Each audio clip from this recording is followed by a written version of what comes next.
നമ്മൾ പ്രത്യേകമായി കണ്ട് ധ്യാനിക്കുന്ന മേഖല അത് ലൂക്കായുടെ സുവിശേഷം 1-ാമത്തെ അധ്യായം 51-ാമത്തെ തിരുവചനം ഇപ്രകാരമാണ് പറയുക. അവിടെ പരിശുദ്ധ അമ്മ തൻ്റെ സ്തോത്രഗീതത്തിൽ ഇപ്രകാരം പ്രിയമുള്ളവരെ വിളിച്ചു പറയുന്നു: ഹൃദയ വിചാരത്തിൽ അഹങ്കരിക്കുന്നവരെ കർത്താവ് എന്ത് ചെയ്യുന്നു? ചിതറിക്കുന്നു. ലൂക്കായുടെ സുവിശേഷം 1-ാം അധ്യായം 51-ാം തിരുവചനം ഈ ഇരിക്കുന്ന എൻ്റെ നിങ്ങളുടെ ഹൃദയത്തിലേക്ക് ആഴമായി പതിയേണ്ട ഒരു തിരുവചനമാണ്. നമ്മുടെ ഒരു വ്യക്തി പാപം ചെയ്യുന്നില്ല, പാപം പ്രവൃത്തിയിലേക്ക് വരുന്നില്ല, പക്ഷെ പാപം ആ വ്യക്തിയുടെ ഹൃദയത്തിൽ കടന്നു വരുന്നതേ ഉള്ളൂ. തിരുവചനം പറയുന്ന ഇപ്രകാരമാണ്: ഹൃദയ വിചാരത്തിൽ. പ്രിയമുള്ള ആ വ്യക്തിയുടെ ഉള്ളിൻ്റെ ഉള്ളിൽ ചിന്തയിലാണ് കേട്ടോ. വിചാരം എന്ന് പറയുന്നത് ഞാൻ എന്ത് വിചാരിക്കുന്നു അതൊരു പക്ഷേ നിങ്ങൾക്കറിയാൻ സാധിക്കില്ല. നമ്മുടെ അടുത്തിരിക്കുന്ന വ്യക്തി എന്ത് വിചാരിക്കുന്നു നമുക്കത് അറിയാൻ സാധിക്കില്ല. അതായത് ഇവിടെ ഒരു പാപത്തിൻ്റെ പേര് മാതാവ് പറയുന്നു. ആ പാപത്തിൻ്റെ പേരെന്താണ്?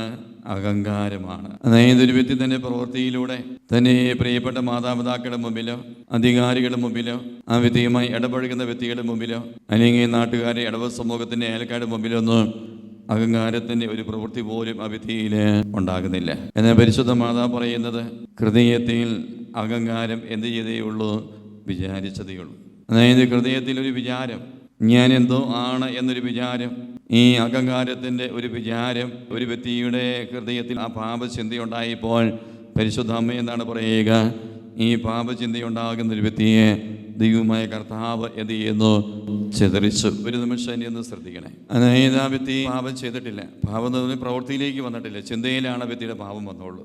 ഹൃദയത്തിൽ ഒരു വ്യക്തി അതീവ രഹസ്യമായി മറ്റൊരു വ്യക്തി അറിയാതെ നമ്മുടെ പ്രിയപ്പെട്ട ജീവിത പങ്കാളിയോ നമ്മുടെ മക്കളോ നമ്മുടെ സഹോദരങ്ങളോ കൂടപ്പിറപ്പുകളോ അധികാരികളോ ഇവരൊന്നും അറിയാതെ ഒരു മനുഷ്യന് ഹൃദയത്തിൽ ഏതെല്ലാം പാപങ്ങൾ കൊണ്ടുനടക്കാമോ അതെല്ലാം കൊണ്ടുനടക്കാൻ സാധിക്കും കേട്ടോ.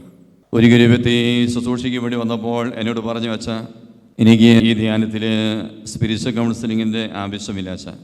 ഞാൻ 2 ആഴ്ച മുമ്പ് ഞാൻ ഇതുപോലെ താമസിച്ച് ധ്യാനം കൂടിയതാണ്. ഈ 2 ആഴ്ച മുമ്പ് ഈ വ്യക്തി താമസിച്ച് ഒരു ധ്യാനം കൂടി. അത് കഴിഞ്ഞ് ഈ വ്യക്തിയോട് ആരോ പറഞ്ഞു ഇപ്രകാരമാണ് ആ വ്യക്തിയുടെ ജീവിതത്തിൻ്റെ ഒരു തടസ്സ മേഖല മാറിക്കിട്ടാൻ വേണ്ടി 7 മുട്ടം താപോ ധ്യാനകേന്ദ്രത്തിൽ വന്ന് താമസിച്ചുള്ള ആന്തരിക സൗഖ്യ ധ്യാനം കൂടുമ്പോൾ പ്രിയമുള്ളവരെ സ്പിരിച്വൽ കൗൺസിലിംഗ് ആരംഭിക്കുന്ന ചൊവ്വാഴ്ച ആ വ്യക്തി എന്നോട് പറഞ്ഞ: അച്ഛാ, എനിക്ക് കൗൺസിലിങ്ങിൻ്റെ ആവശ്യമില്ല അച്ഛാ, 2 ആഴ്ച മുമ്പ് ധ്യാനം കൂടിയതേ ഉള്ളൂ അച്ഛൻ, എനിക്ക് നല്ല ഒരു സ്പിരിച്വൽ കൗൺസിലിംഗ് ദൈവത്തോട് ഒരുക്കി തന്നു. അപ്പോൾ ഞാൻ ഈ വ്യക്തിയോട് പറഞ്ഞു, ഈ വ്യക്തി എന്നോട് പറഞ്ഞു: അച്ഛാ, അച്ഛൻ എന്നെ ഒന്ന് ബ്ലെസ് ചെയ്ത് ഒന്ന് വിട്ടാൽ മതി. ഈ താപോരി വന്ന് ധ്യാനം കൂടിയ ദൈവമക്കൾക്കറിയാം, ചൊവ്വാഴ്ചത്തെ ദിവസമാണ് ഞാൻ ആ ധ്യാനത്തിൽ പങ്കെടുക്കുന്നവരെ കാണുക. അത് 300 പേരാകട്ടെ, 400 ആകട്ടെ, 500 ആകട്ടെ, നീ കോടിന് മുമ്പ് വന്ന് 900, 1000 പേരാകട്ടെ, പ്രിയമുള്ളവരെ, ചൊവ്വാഴ്ച ഒരു ദിവസം കൊണ്ട് ഞാൻ അവരെ കണ്ടു തീർക്കാറുണ്ട്. ഞാൻ അവരുടെ പ്രത്യേകമായി 2-3 പ്രാർത്ഥന നിയോഗങ്ങൾ കേൾക്കുന്ന ഒരു വൈദികനാണ്. പ്രിയമുള്ളവരെ, അങ്ങനെ ഈ വ്യക്തി ആ ചൊവ്വാഴ്ച വന്നപ്പോൾ എന്നോട് പറഞ്ഞ: അച്ഛനെ എന്നെ ബ്ലെസ് ചെയ്താൽ മതി, എനിക്ക് വേറെ യാതൊരു പ്രശ്നമില്ല അച്ഛൻ, എനിക്ക് കുമ്പസാരിക്കേണ്ട ആവശ്യം പോലും ഉണ്ടോ തോന്നണില്ല. പ്രത്യേകിച്ച് വ്യക്തി എന്നോട് പറഞ്ഞ: അച്ഛൻ കൗൺസിലിങ്ങിൻ്റെ ആവശ്യമില്ല എന്ന് പറഞ്ഞു. അപ്പോൾ ഈ വ്യക്തിയെ ഒന്ന് ബ്ലെസ് ചെയ്യാൻ വേണ്ടി പ്രിയയുടെ കർത്താവായ യേശുവിനെ വിളിച്ച് യേശുവിൻ്റെ നാമത്തിൽ വ്യക്തിയുടെ സരസ്യ കൈവച്ച് പ്രാർത്ഥിച്ചപ്പോൾ എനിക്ക് ദൈവാത്മ നൽകിയത് ഒരു പേരാണ്.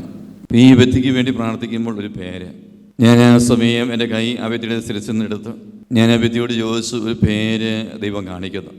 ദൈവം തന്ന ആ പേര് ഞാൻ ആ വ്യക്തിയോട് പറഞ്ഞു, ഈ ഒരു പേരാണ് കർത്താവ് കാണിക്കുക. ആ ഒരു പേര് ഞാൻ പറഞ്ഞു കഴിഞ്ഞപ്പോൾ പ്രിയമുള്ളവരെ, സ്പിരിച്വൽ കൗൺസിലിംഗ് വേണ്ട അച്ഛൻ, ഈ കുമ്പസാരം പോലും ഇനി വേണോ എന്ന വ്യക്തി ചിന്തിച്ചുകൊണ്ടിരിക്കുന്ന ആ വ്യക്തി ആ സമയം ആ പേര് കേട്ടപ്പോൾ അലമുറിയിട്ട് കരയുകയാണ്. 2 ആഴ്ച മുമ്പ് സ്പിരിച്വൽ കൗൺസിലിംഗ് പങ്കുചേർന്നതാണ്. ദൈവധ്യാനത്തിൽ ഒരുപാട് അനുഗ്രഹം നൽകിയതാണ്. എന്നാൽ ഇത് 2 ആഴ്ച കഴിഞ്ഞ് ഈ വ്യക്തിക്ക് വേണ്ടി പ്രാർത്ഥിച്ചു. ദൈവത്തിന് ആത്മാവ് ഒരു പേര് നൽകുമ്പോൾ ഈ പേര് കേട്ട മാത്രമേ ആ വ്യക്തി എന്തുകൊണ്ടാണ് വാവിട്ട് കരയുക? ആ വ്യക്തി വേഗം തന്നെ കരഞ്ഞ് എന്നോട് പറഞ്ഞു: അച്ഛാ, ഇതുവരെയും അച്ഛൻ ഈ സ്പിരിച്വൽ കൗൺസിലിംഗ് കുമ്പസാരൊന്നും വേണ്ട എന്ന് പറഞ്ഞിരിക്കുന്ന ഈ സമയം വരെ എനിക്ക് ആ മനുഷ്യനോട് ക്ഷമിക്കാൻ സാധിച്ചിട്ടില്ല അച്ഛാ. നോക്കി, 2 ആഴ്ച മുമ്പ് ധ്യാനം കൂടി ഒരു വ്യക്തിയാണ്. ഞാൻ ഈ വ്യക്തി പറഞ്ഞപ്പോൾ ഞാൻ അത്ഭുതപ്പെടുകയുണ്ടായി. പ്രിയമുള്ളവരെ, ആ വ്യക്തി പറഞ്ഞപ്പോൾ ആ വ്യക്തി കരഞ്ഞപ്പോൾ ഞാനും ആ കൂടെ കരഞ്ഞു കേട്ടോ. എൻ്റെ കണ്ണും അറിയാതെ നിറഞ്ഞു വിടുകയും. ആ വ്യക്തിയുടെ ജീവിതത്തിൽ ഒരു കുറവുണ്ട്, വെറുപ്പിൻ്റെ മേഖലയുടെ ഒരു കുറവാണ്. ഈ വ്യക്തിക്ക് അനേക വർഷമായി ഈ വ്യക്തിയോട് വെറുപ്പുണ്ട്.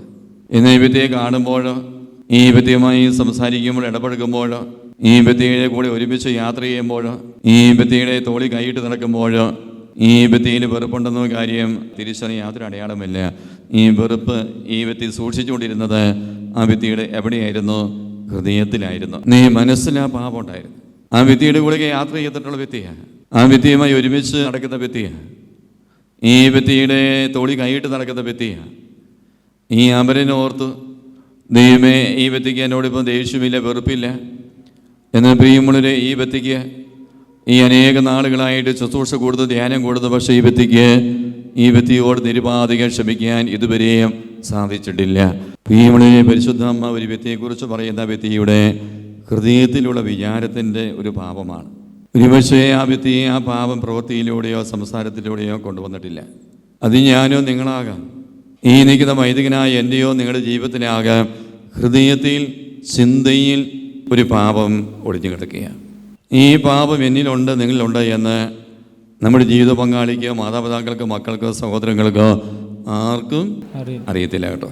ഈ 2 ആഴ്ച മുമ്പ് ധ്യാനം കൂടിയ വ്യക്തിയുടെ ഹൃദയത്തിൽ, നീ ആ വ്യക്തിയുടെ വിചാരത്തിൽ ഈ ക്ഷമിക്കാൻ തടസ്സമായി നിൽക്കുന്ന വെറുപ്പ് എന്ന് പറയുന്ന പാപം കിടക്കുകയാണ്.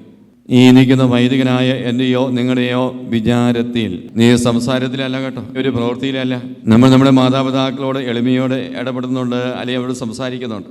എന്ന് നമ്മുടെ വിചാരം ഈ മാതാപിതാക്കളുടെ മുമ്പിൽ, സഹപ്രവർത്തകരുടെ മുമ്പിൽ, സുഹൃത്തുക്കളുടെ മുമ്പിൽ, അയൽക്കാരുടെ മുമ്പിൽ, ഇടപെടുന്നവരുടെ മുമ്പിൽ നമ്മുടെ ഹൃദയത്തിൻ്റെ വിചാരത്തിൽ ഒരു പാപം ഒളിഞ്ഞു കിടപ്പുണ്ടോ? അങ്ങനെ ഏതെങ്കിലും ഒരു പാപം വിചാരത്തിൽ കിടപ്പുണ്ടെങ്കിൽ നീ വിചാരത്തിൽ ആ പാപം കിടപ്പിയുള്ളൂ.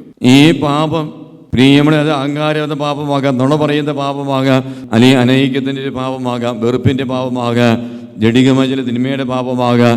ശ്രദ്ധിക്കണേ, ആത്മഹത്യ ചെയ്യണമെന്നുള്ളത് വിചാരമാകാം. ഈ വിചാരം ഒരു വ്യക്തിയുടെ ഉള്ളിൽ കിടക്കുമ്പോൾ വചനം എന്താണ് പറയുക? ഈ വിചാരത്തിൽ ആ പാപം, ഒരു പാപമുള്ള വ്യക്തിയെ കർത്താവ് എന്ത് ചെയ്യുന്നു? ചിതറിച്ചു. നോക്കി, നമ്മളൊരു പാപം സംസാരത്തിൽ വന്നിട്ടില്ല, നമ്മളൊരു പാപം പ്രവൃത്തി വന്നിട്ടില്ല. ഈ പാപം എവിടെ വന്നതേ ഉള്ളൂ? ചിന്തയിൽ. നീ ഹൃദയത്തിൽ ആ പാപം ചിന്തയിൽ വന്നതേ ഉള്ളൂ കേട്ടോ. ഒരു പാപം ചിന്തയിൽ വരുമ്പോൾ നീ കർത്താവ് നമ്മെ ചിതറിക്കുന്നുവെങ്കിൽ, ചിതറിക്കുന്നു എന്ന് പറയുക, പിന്നെ ആ വ്യക്തിയുടെ ഒരു മേഖലയിലും ആ വ്യക്തിക്ക് ഒരു കൂട്ടായ്മയുടെ അനുഭവം ഉണ്ടാവില്ല. നീ ആ വ്യക്തിക്ക് ഒരു വളർച്ച ഉണ്ടാവില്ല. ഒരു വളർച്ച ഉണ്ടാകുന്നത് എന്ന് പറയുക, ഒരു കൂട്ടായ്മ ഉണ്ടാകുക എന്ന് പറയുക, ഒന്നായി നിൽക്കുമ്പോൾ ചിതറിക്കുക എന്ന് പറഞ്ഞാൽ തൊഴിൽ മേഖലയെ കർത്താവ് ചിതറിക്കുക, നമ്മുടെ പഠന മേഖലയെ കർത്താവ് ചിതറിക്കും, നമ്മുടെ ആത്മീയ മേഖലയിൽ ശുശ്രൂഷ മേഖലയെ കർത്താവ് ചിതറിക്കും. ഏതെങ്കിലും ഒരു പാപം നമ്മുടെ വിചാരത്തിലുണ്ടെങ്കിൽ വചനം പറയുക ചിതറിക്കുമെന്നാണ്. അപ്പോൾ ചിന്തയിലൊരു പാപം കടന്നു വരുമ്പോൾ ഇപ്രകാരം ദൈവം നമ്മോട് പ്രതികരിക്കുന്നു. ആ വിദ്യ കർത്താവ് ഉയർത്തില്ല, ആ വിദ്യ കർത്താവ് ചിതറിക്കുമെങ്കിൽ നിങ്ങൾ എന്നെ എന്ത് ശ്രദ്ധിക്കണേ? നമ്മുടെ സംസാരത്തിലൂടെ, നമ്മുടെ പ്രവൃത്തിയിലൂടെ നമ്മൾ 4ഉം 5ഉം പാപം ചെയ്തുകൊണ്ടിരിക്കുമ്പോൾ ഈ കർത്താവ് എത്രമാത്രം നമ്മെ എന്ത് ചെയ്യും? ചിതറിക്കും. പിന്നെ ജീവിതത്തിൻ്റെ ഒരു മേഖലയിൽ നമുക്കൊരു ഐശ്വര്യമോ ഒരു പുരോഗതിയോ ഉണ്ടാവില്ല കേട്ടോ. ഈ പരിശുദ്ധമ്മ പറയുന്ന വചനം വെച്ച് നമ്മൾ ധ്യാനിക്കാൻ വേണ്ടി പോവുകയാണ്. ഈ ഹൃദയത്തിലൊരു പാവമുള്ള വ്യക്തിയെ കർത്താവായ ദൈവം ചിതറിക്കുമെങ്കിൽ, ഇല്ലായ്മ ചെയ്യുമെങ്കിൽ, നശിപ്പിച്ച് കളയുമെങ്കിൽ, തീർത്ത് കളയുമെങ്കിൽ, ചെറുതും വലുതുമായി അനേക പാപ സംസാരം പ്രവൃത്തി എന്നിൽ നിങ്ങളുണ്ടാകുമ്പോൾ എന്തുമാത്രം ദൈവാനുഗ്രഹമാണ് നമുക്ക് നഷ്ടപ്പെട്ടു പോകുക. അതുകൊണ്ട് നമ്മൾ ദൈവത്തെ ചിതറിക്കപ്പെടാതിരിക്കുക.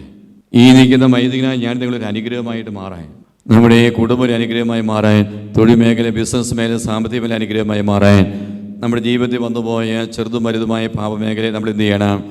ഏറ്റുപറഞ്ഞ് ഉപേക്ഷിക്കണം. ഈ നിൽക്കുന്ന വൈദികനായി ഞാൻ നിങ്ങൾ പ്രാർത്ഥിക്കേണ്ട ഒരു പ്രാർത്ഥനയാണ് 51-ാമത്തെ സങ്കീർത്തനത്തിൻ്റെ 2-ാമത്തെ വചനം. വചനം ഇപ്രകാരമാണ് പറയുക: എൻ്റെ അകൃത്യം, ദൈവമേ ഞാൻ ചെയ്തു പോയ പാപം, ദൈവമേ ഞാൻ ചെയ്തു പോയ ആ അകൃത്യം നിശേഷം കഴുകിക്കളയണമേ എന്ന വചനം പറയുക. എൻ്റെ പാപത്തിൽ നിന്ന് എന്നെ എന്ത് ചെയ്യണം?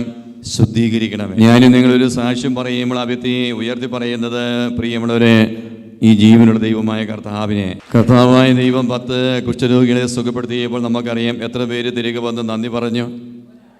സാക്ഷ്യം പറഞ്ഞത് ഒരാൾ മാത്രമേ ഉള്ളൂ കേട്ടോ. നീ ഒരാൾ മാത്രമാണ് തിരികെ വന്ന് നന്ദി പറഞ്ഞ സാക്ഷ്യം പറഞ്ഞോളൂ. പ്രിയമുള്ള ദൈവമായ കർത്താവ് വേദനയോട് ചോദിക്കുന്ന ചോദ്യം ഇതാണ്: ബാക്കി 9 പേർ എവിടെയാണ്?